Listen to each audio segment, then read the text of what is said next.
Yo, what up, cool kids and homies from around the way? I'm going to show you guys something super cool that I have.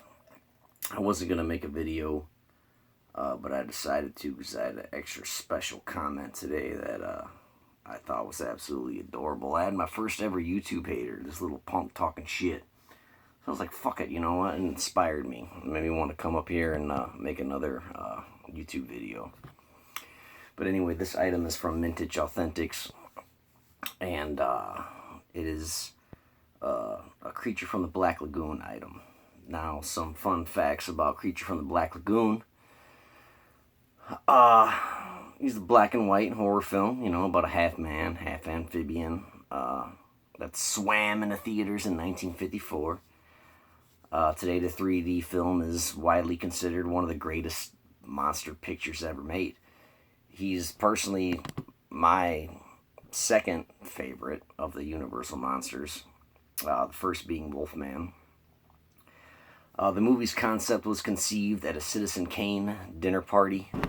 One night during filming of Citizen Kane, Orson Welles invited one of the movie's actors, William Allen, over for dinner along with the cinematographer. And while they were there, the cinematographer shared a story he'd heard during his travels of a race of amphibious beasts, like half man, half reptile, that stalked the Amazon River. And more than 10 years later, still intrigued by the concept, Allen dramatized it by producing Creature from the Black Lagoon. It's pretty interesting. And the creature was modeled after the Academy Award. That's pretty gnarly if you ask me.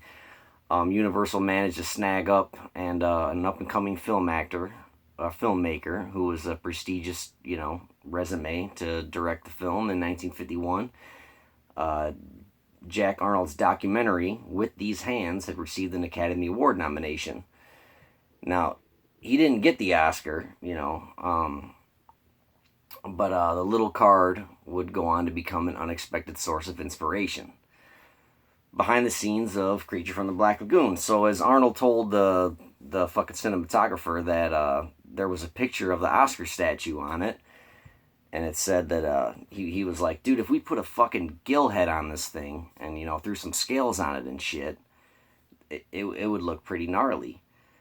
And it'd be like the creature that we're trying to get for our movie that was inspired by the story that I was just talking about earlier.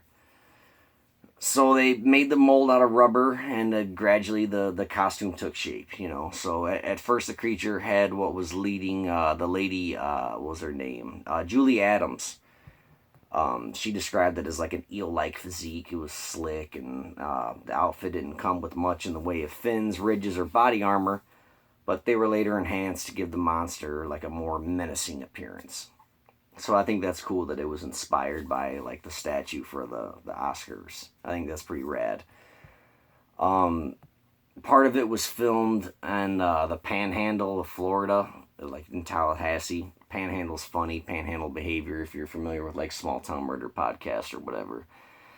But I know it looks like the Amazon, and a lot of the movie was filmed in Hollywood. But a lot of the water stuff, the underwater sequences were shot at like Wakula Springs State Park, I think it's called, in Tallahassee. And another fun fact is a former Frankenstein actor turned down the role. Boris Karloff retired from playing Mary Shelley's monster from like 1944 to 48. The Frankenstein movies were the shit, you know what I mean? But when, what was that fucking guy's name? I can't think of his fucking name right now. But Boris Karloff turned it down because it was, he was like, I gotta swim around in water and shit. Fuck that. Like I'm not doing that. So, man, I can't think of the fucking guy who took it after him. But Boris Karloff was the original guy that they went to play Gillman, or the creature, if you will. The Creature from the Black Lagoon, the designer really didn't get much credit. It was a lady, Millicent Patrick. She did huge contributions to the horror genre, but they've been like just forgotten even by like diehard fans. She acted in like 21 films. She drew concept art for countless others movies, performed as a pianist. She was the first female animator that Disney ever hired. Before Creature from the Black Lagoon, she'd sketched various monster body parts for Universal.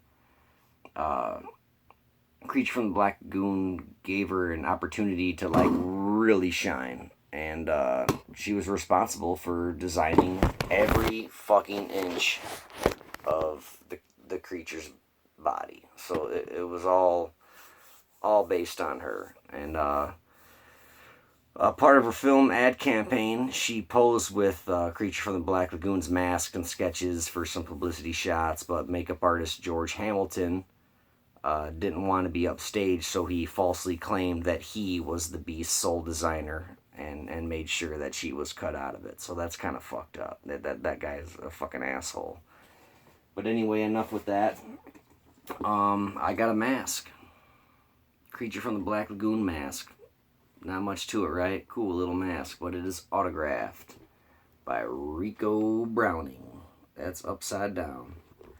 But yeah, it's got the JSA approval, certification, JSA. I got this from my homeboys over at Mintage Authentics. I think his name's Rico, whatever, Rico Browning. He's the last living universal monster. And so this is a part of fucking cinematic history. It's not like fucking screen used, obviously, but just to have his signature is really, really, really fucking cool to me. Thank you, Mintage, for hooking me up. Still smells like rubber. I can't wait to display with my other masks. And yeah, he was the aquatic actor. There was 2 actors in that movie, and Riku was the underwater actor for Creature from the Black Lagoon. So that's it. That's my masks and my shitty video and my shitty fun facts for the day. Please leave negative comments and tell me how much they suck, and I love thumbs down. And make sure to be an asshole about it. Thanks. I'll see you later.